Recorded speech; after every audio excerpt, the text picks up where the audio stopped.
Bien, ya estamos. Buenas tardes a todos. Buenas tardes también a todas las personas que se están conectando a esta transmisión. Les doy la más cordial bienvenida.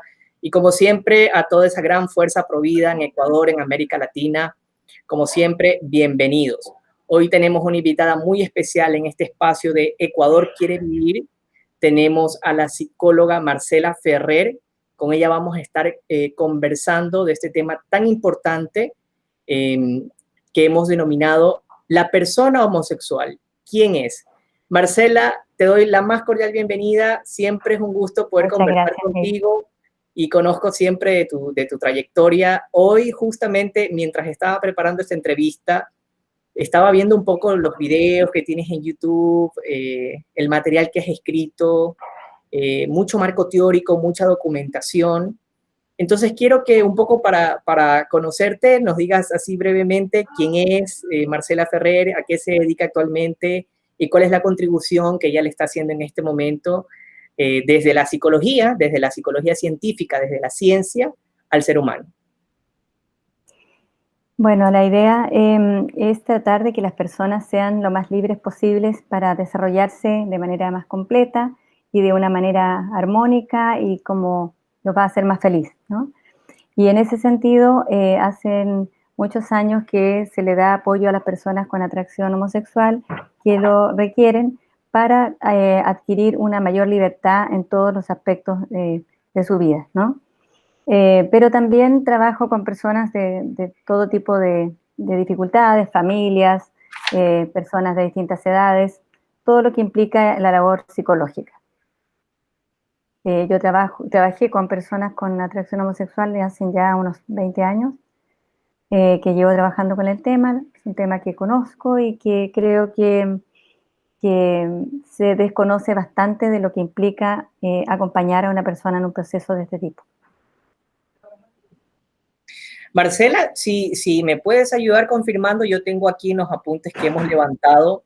Psicóloga, eres también máster en bioética y Sí. logramos también detectar por allí, tienes algunos libros, escribiste un libro un poco planteando así la interrogante, ¿es posible la esperanza? ¿Es posible el cambio? Me parece que era. Y también una A ver, coautoría que hiciste con un obispo, me parece, sobre la homosexualidad. sí, sí, sí escribimos con el CELAM un documento sobre la atracción homosexual ya hace varios años, y en realidad lo segundo, más que un libro, es un folleto, ¿no? No le da para libro, es una cosa cortita, práctica, más que nada como dando algunas indicaciones para que las personas que se encuentran con otra persona con atracción homosexual sepan un poco cómo enfrentarlo, cómo ver, qué decir, cómo mirar a la persona con atracción homosexual. Bueno, Marcela, empecemos a conversar sobre esto y me gustaría plantearte la primera interrogante, que este interrogante realmente forma parte como del día a día y es como una pregunta que nos plantean siempre por medio de las redes sociales y también por mi cuenta personal de Twitter. ¿Quién es la persona homosexual? O sea, ¿cómo podríamos nosotros empezar como a definir esta comprensión de la persona homosexual? A ver, yo creo que es muy importante saber que personas, todos somos igualmente personas, ¿no? La persona humana se da como varón y como mujer, y dentro de eso van a haber algunas personas que van a tener una dificultad, en este caso, en cuanto a su objeto sexual. La persona con atracción homosexual eh, es una persona que no tiene un problema ni físico ni biológico, sino que tiene más bien una dificultad en cuanto a el objeto que le produce la excitación sexual, ¿no? Por lo tanto, es una persona como cualquier otra persona, ¿sí? Digna de respeto y digna de ser considerada como cualquier persona. No es que porque alguien es homosexual lo vamos a tratar diferente o vamos a mirarlo de una manera especial. Justamente yo creo que actualmente en pro a tratarlo con dignidad se hace una diferencia bastante grande y se le crea como un mundo distinto a la persona homosexual. O sea, pienso que eso es más discriminatorio que ninguna otra cosa. Para mi gusto, la persona homosexual es una persona que aparte de su atracción sexual, en el resto es una persona común y corriente como cualquiera de nosotros.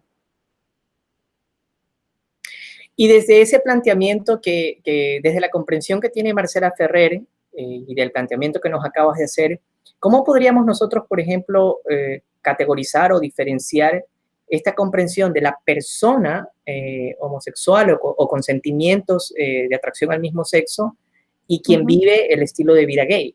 Porque al final parece como que la comprensión que socialmente hemos construido de esto es como que fuera lo mismo.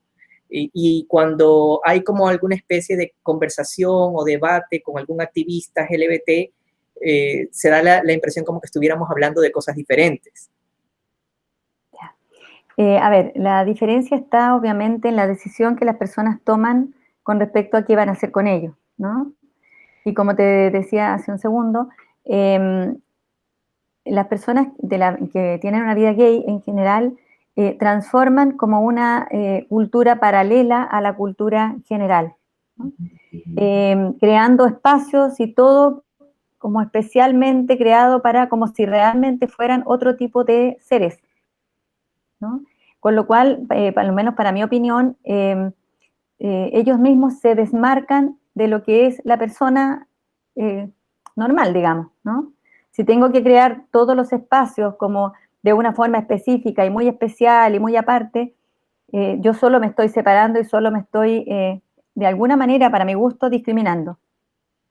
Mientras que las personas que deciden vivir su sexualidad de una manera diferente, en general van haciendo todo un trabajo insertos en el mundo cotidiano, normal, sabiendo que van a haber algunas cosas que van a ser más dificultosas para ellos, pero no se salen de una sociedad para crear una sociedad paralela, sino que están insertos en el mundo común de todos los demás personas.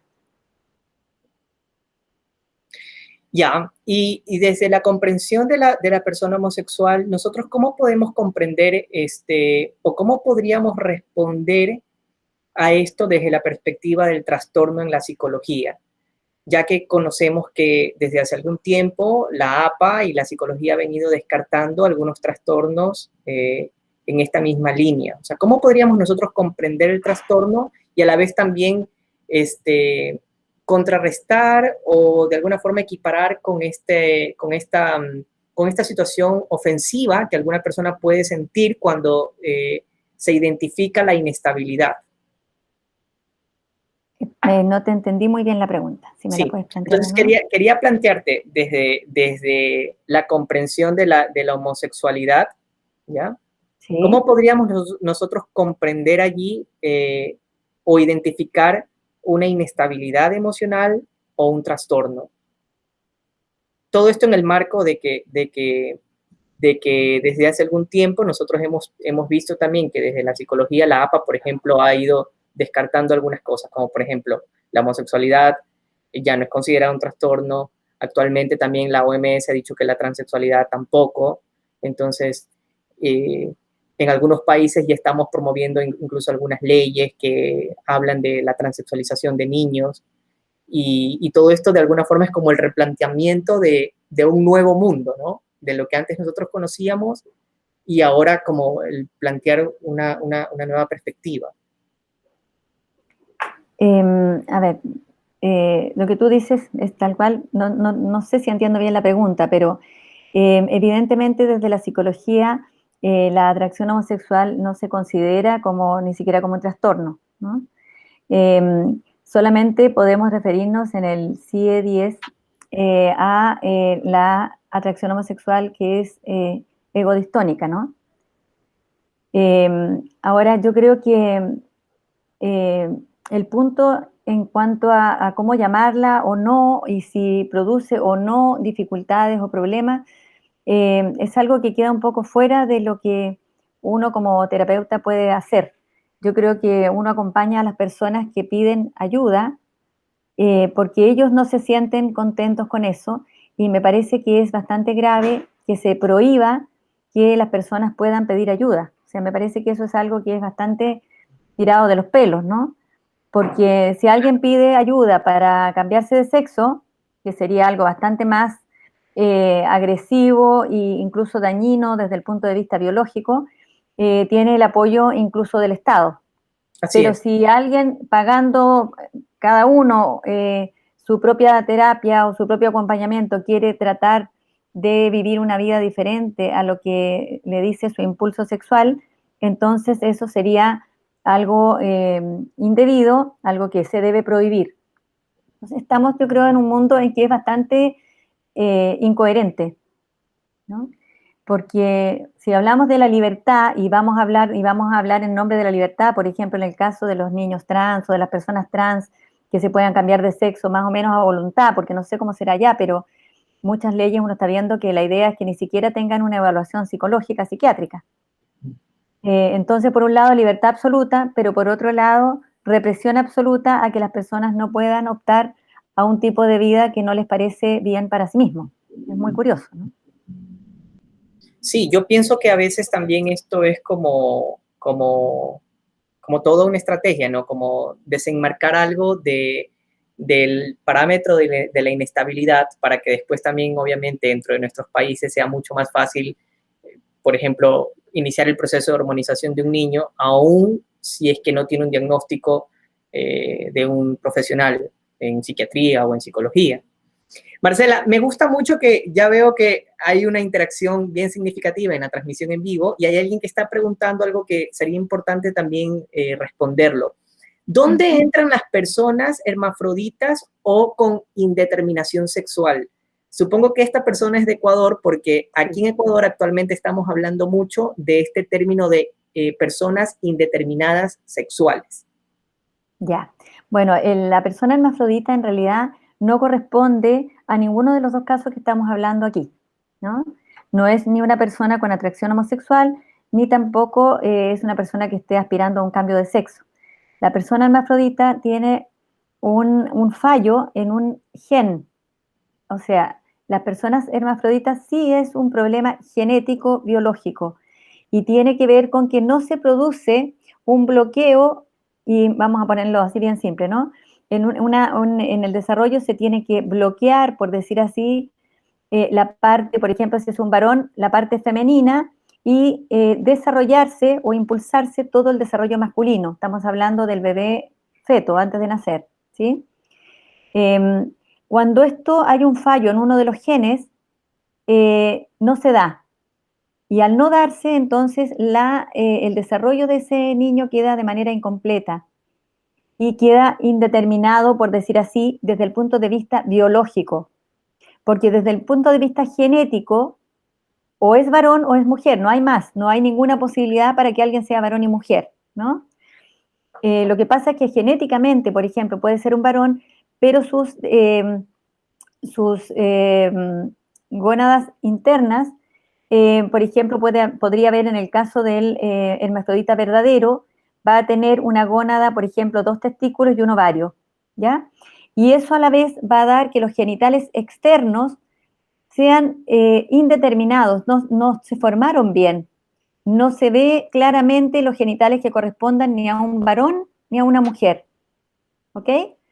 No es como muchas veces piensa la gente que los niños hermafroditas tienen las dos cosas, como que pudieran elegir, ¿no? Ah, mira qué interesante, de hombre y de mujer, no es así. ¿Mm? Las personas hermafroditas en realidad tienen una malformación en los órganos sexuales externos. Cuando es pseudo hermafrodita, tienen en los órganos externos y en los internos están normales. Cuando es hermafrodita verdadero, tienen los órganos externos malformación y los órganos internos hay las dos gónadas. Entonces las personas a veces piensan, porque antiguamente se operaba a los niños para dejarlos, por ejemplo, si era un varón, era más fácil convertirlo en niña que en varón, por razones quirúrgicas. Actualmente eso no se hace porque, de hecho, hay varias historias bien terribles, porque los niños a veces los operaban y cuando estaban en la pubertad empezaban a tener confusiones sexuales, bueno, y al descubrir que los habían operado, bueno, hay un caso muy emblemático de eso, quedaba en general bastante destruida la vida de esos niños. Actualmente lo que se hacen son una serie de pruebas genéticas, biológicas, y los niños tienen un acompañamiento desde lo psicológico, desde lo médico, desde lo hormonal, desde que son chiquitos, para reordenar su sexualidad al sexo que corresponde según sus genes. No sé si queda más o menos claro. Sí, o sea, según digamos, a ese código genético, o sea, que a sus células que Exactamente, genéticamente dicen que es exactamente. hombre o es mujer, ¿no? O eres hombre o eres mujer. Y entonces, en esa línea, Marcela, me nace esta pregunta, o sea, esta expresión o este término de la indeterminación sexual, o sea, ¿realmente existe o realmente es algo como creado, construido, manipulado por ahí con el lenguaje? Porque de lo que acabas de explicar entiendo que igual celularmente, genéticamente, o sea, la información de que si eres hombre o eres mujer está, o sea, no es que tengo que Sí, inventármela. claro, claro. Mira, lo que pasa, o sea, con el hermafrodita me dices tú porque se cortó un poquito la conexión. ¿Qué es lo que me dijiste? ¿Qué es lo que Sí, existe? ¿Hermafroditas o...? no, te preguntaba sobre el indeterminado sexual, o sea, la Ah, indeterminación sexual. perfecto, perfecto. Ajá. Bueno, la indeterminación sexual en tanto lo biológico no es posible en ninguna especie, ¿no? Las especies, sobre todo las especies más desarrolladas, son hembras y machos, ¿no? Varones y mujeres. Por lo tanto, no es posible algo que sea en el medio o indeterminado. Si hay algo en el medio o indeterminado, hubo algo que no se desarrolló como tenía que desarrollarse, ¿no? Y desde el punto de vista psicológico pasa lo mismo. Hay que pensar que cuando nos vamos desarrollando en el vientre de la madre, se va masculinizando, en el caso del varón, desde la primera, de la primera célula, todas las células de nuestro cuerpo y también nuestro cerebro, ¿no? Y lo mismo en el caso de la niña. Se feminiza todo nuestro cuerpo, cada célula de nuestro cuerpo. Si a nosotros nos sacan una célula de cualquier parte del cuerpo, es una célula femenina o masculina. No hay células neutras, ¿no? Por lo tanto, células que pertenezcan a una persona, digamos, ¿no? Por tanto, eso es algo así. Ahora, estas otras cosas que se comentan actualmente eh, tienen que ver con que se están basando en el desarrollo psicológico simplemente, ¿no?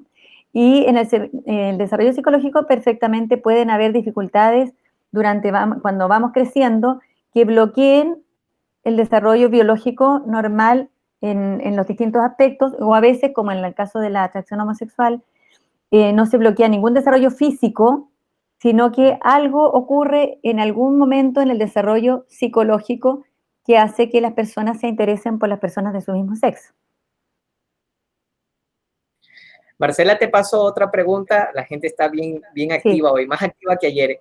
Dice, entonces, ¿por qué ocurre la homosexualidad? ¿De dónde nace la homosexualidad? Dice. A ver, decir por qué ocurre la homosexualidad sería un poco simplista, porque creo que es algo muy complicado, ¿no? En que entran muchas variables. Además, hay que considerar que no se han podido hacer más estudios modernos, que ahora tendríamos mucho más herramientas, porque como ya no se considera que sea algo, o sea, se considera como una variable normal, por lo tanto, se impiden los estudios que podrían darnos más luces claros de por qué se produce. Pero con los estudios que hay, a lo donde más apunta es a que habrían algunas dificultades en relación a lo psicoafectivo durante el desarrollo del niño, ¿no?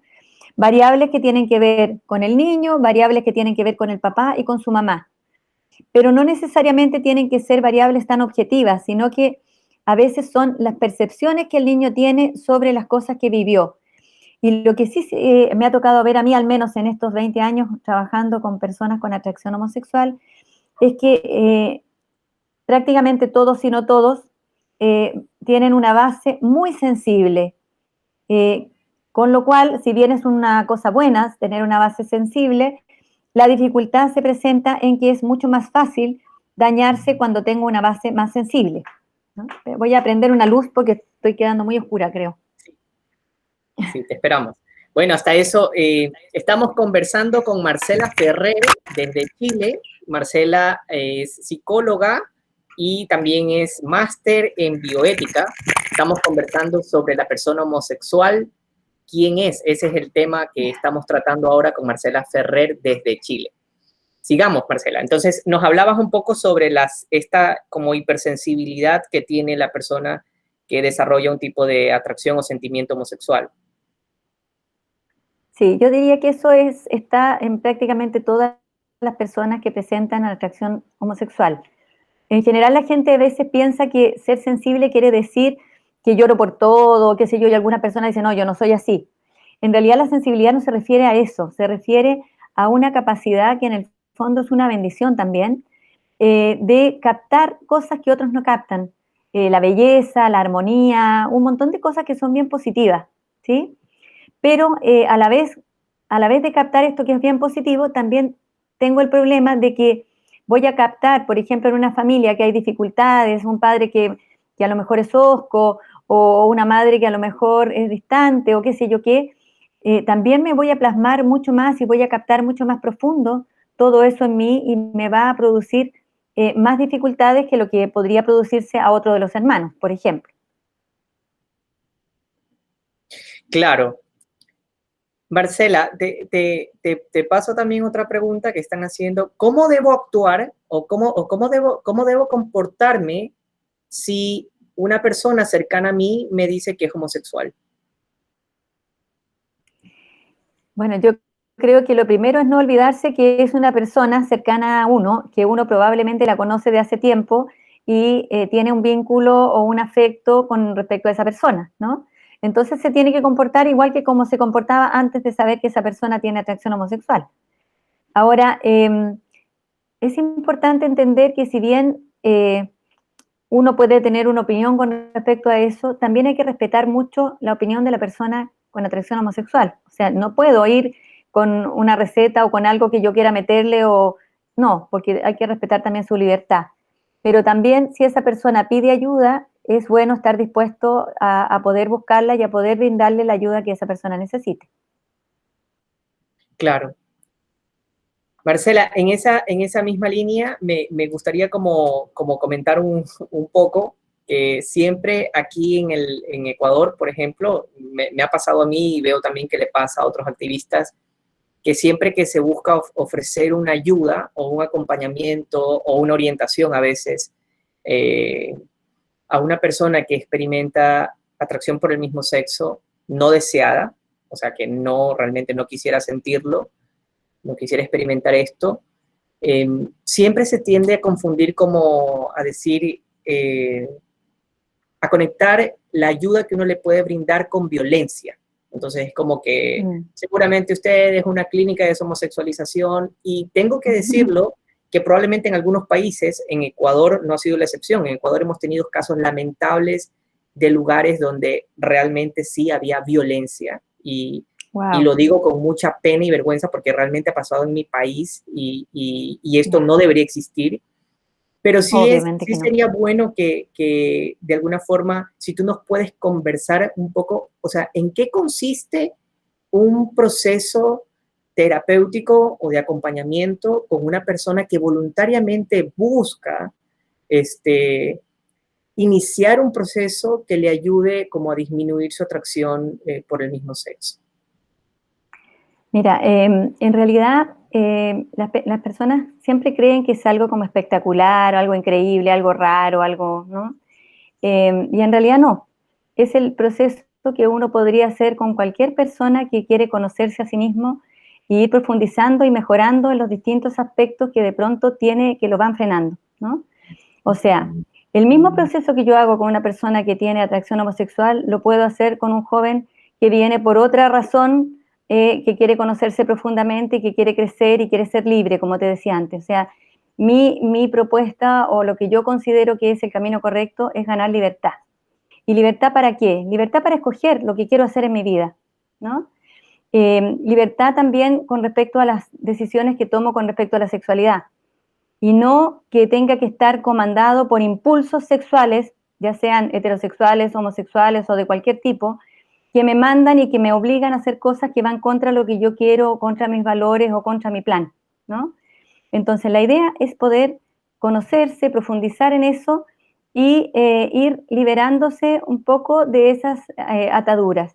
Yo, así como trabajo con personas con atracción homosexual, también trabajo con personas heterosexuales que a veces tienen compulsiones sexuales, ¿no?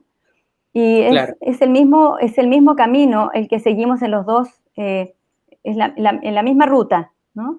¿Qué es esto de autoconocimiento, de aprender a poseerse, no reprimiendo? Porque esa es otra cosa, la gente piensa que entonces hay que reprimir y sujetar, no. Yo estoy totalmente en contra de lo que es reprimir. Creo que reprimir es como tener una olla a presión, ¿no? Una olla tapada que está a punto de saltar y que en algún minuto va a explotar. La idea es ir más bien trabajando y sanando las heridas que todos tenemos, ¿no? Y que a uno nos afectan de una forma y a otro nos afectan de otra. En la medida que vamos sanando esas heridas, vamos haciéndonos más libres para poder tomar las decisiones de cómo queremos vivir nuestra vida, ¿sí? Ahora, sanar todas las heridas y quedar como que nunca tuvimos una herida, eso es imposible, ¿no? Para nadie, no es posible, porque los seres humanos nos herimos a medida que vamos creciendo y a nuestros padres también nos causaron huellas, por muy buenos padres que fueran, porque son seres humanos y nosotros las vamos a causar a nuestros hijos también tratando de no hacerlo.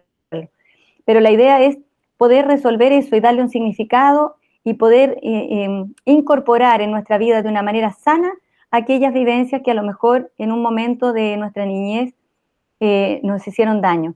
Por ejemplo, el chico o la chica que pasó fatal en el colegio, que fue rechazado, que fue maltratado. Evidentemente, vivir con esa tremenda herida no es sano para nadie, ¿no?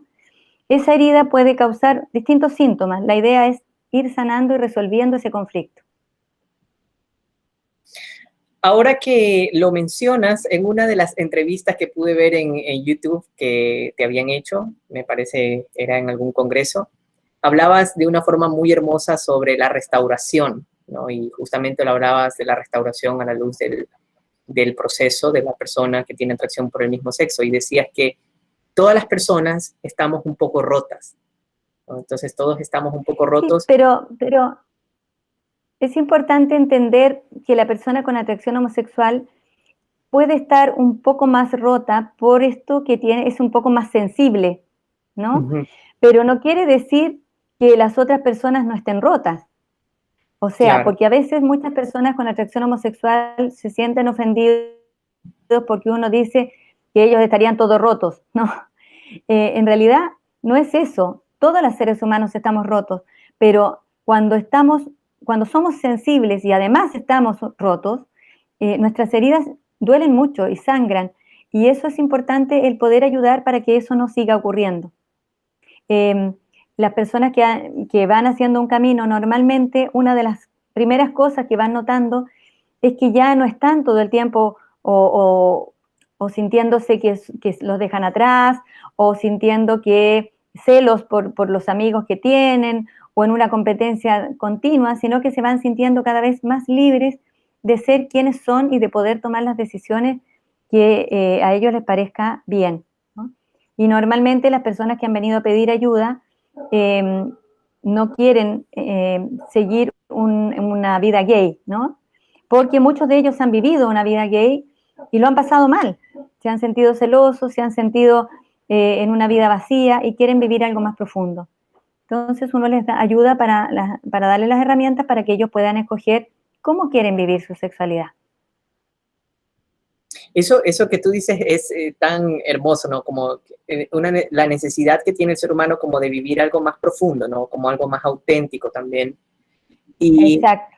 y eso creo que sería importante también como para tal vez, a lo mejor yo por mi proceso personal de vida y tú por tu aprendizaje y tu proceso también como terapeuta, lo comprendemos mucho mejor, pero sí para quienes nos están viendo y quienes van a ver esta grabación después, sería importante aclarar por qué hablamos. Te pido, Sí, te pido que me lo repitas porque mi señal se va y de pronto no escucho. sí, quería plantearte por qué hablamos de heridas cuando nos referimos a este tema de la atracción por el mismo sexo o de otros temas.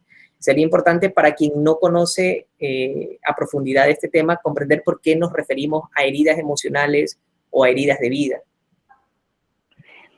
Bueno, las heridas, como decían hace un ratito, son aquellas huellas que nos van quedando en la medida que el niño se va desarrollando, ¿no? Tienen distintos aspectos y van siendo heridas en distintas áreas de la persona, ¿no? Por ejemplo, vamos a suponer que tengo un niño o una niña que, como te decía antes, entró al colegio, era un niño inocente, chiquito, más chiquito que los compañeros, le hacen bullying, lo tratan mal, lo pasó fatal y nunca le dijo nada al papá y a la mamá porque se sintió avergonzado o, o porque no quiso. Todas esas experiencias de vida nos dejan lo que nosotros llamamos heridas, porque en el fondo sí lo son, es como uno cuando se hace una herida física y luego nos queda una cicatriz, ¿no? En el corazón, en el alma, en la psique, también nos van quedando heridas y cicatrices, ¿sí? Cuando una herida, que las tenemos todos, cicatriza bien, vamos a tener una cicatriz como es en el cuerpo físico, ¿sí? Y eso queda, bueno, queda en el recuerdo. Por ejemplo, no sé, lo pasé mal en los primeros cursos, pero luego se arregló todo y todo fue mucho mejor y a lo mejor tengo una cicatriz, pero no tengo una herida que está sangrando. Pero a veces en la vida de las personas hay cosas que quedan y que siguen sangrando y siguen actuando cuando somos más grandes. Y eso no solo se da en términos de la atracción homosexual, sino que se da también en cualquier ámbito de la familia. De hecho, toda la teoría del apego, que está muy difundida y que es una teoría muy fuerte, nos explica cómo las personas repiten el apego que tuvieron con sus padres en las relaciones que tienen futuras. Por lo tanto, podríamos decir que esa sería, en algunos casos, una herida que se repite incluso en la vida adulta hasta que la persona hace una terapia o hasta que se muere, ¿no? Marcela, las últimas dos preguntas también en honor al tiempo. Sabemos que por la diferencia de horario también tú estás con tus responsabilidades en Chile. Entonces quería coger una pregunta de quienes están viendo la transmisión y la última pregunta mía. Me están preguntando qué tiene que ver la pornografía, la masturbación y las conductas sexuales desordenadas en el desarrollo de la homosexualidad.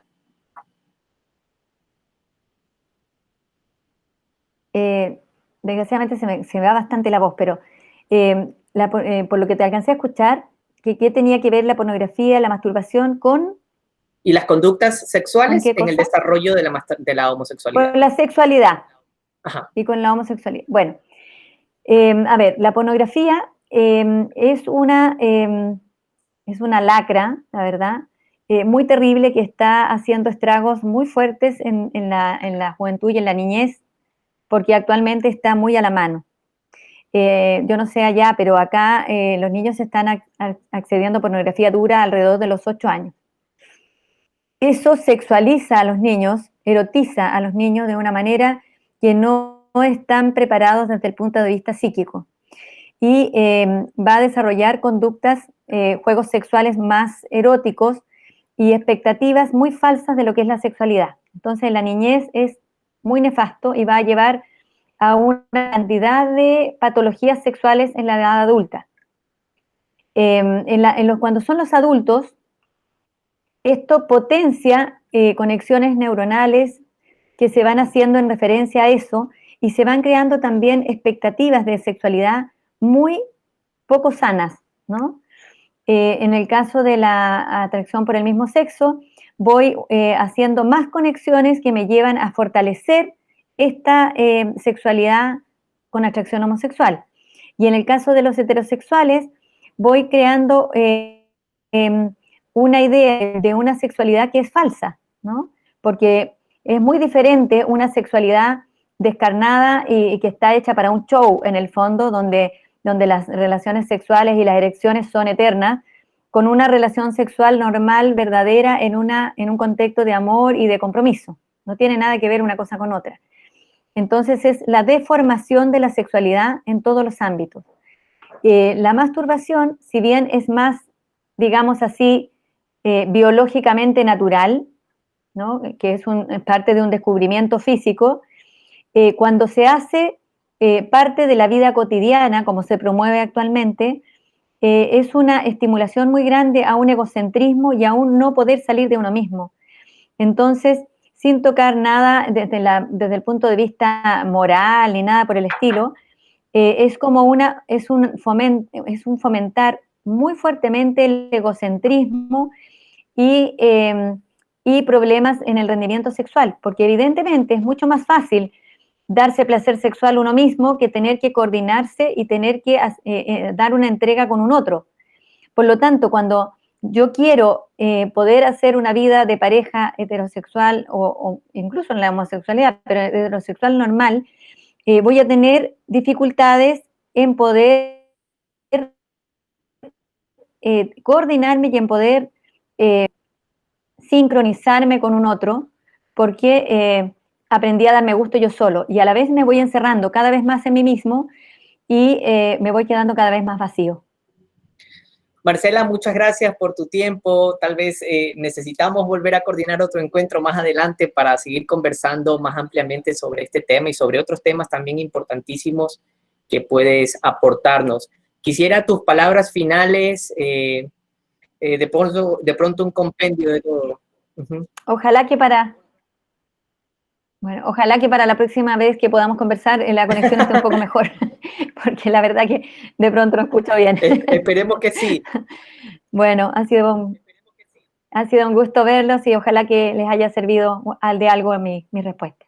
Dale, Marcela, te agradezco tantísimo por esta oportunidad y pues tenemos que fechar otro momento para ver si ampliamos otro tema. Igual ya nos queda ahí el testeo de todas las preguntas que nos están haciendo y pues ahí estaríamos coordinando. Te agradezco tanto por todo y bueno, también agradecerles a todos los que estuvieron conectados. Seguimos. Recuerden que hoy, mañana y siempre Ecuador quiere vivir. Nos vemos. Hasta pronto. Adiós. Hasta luego.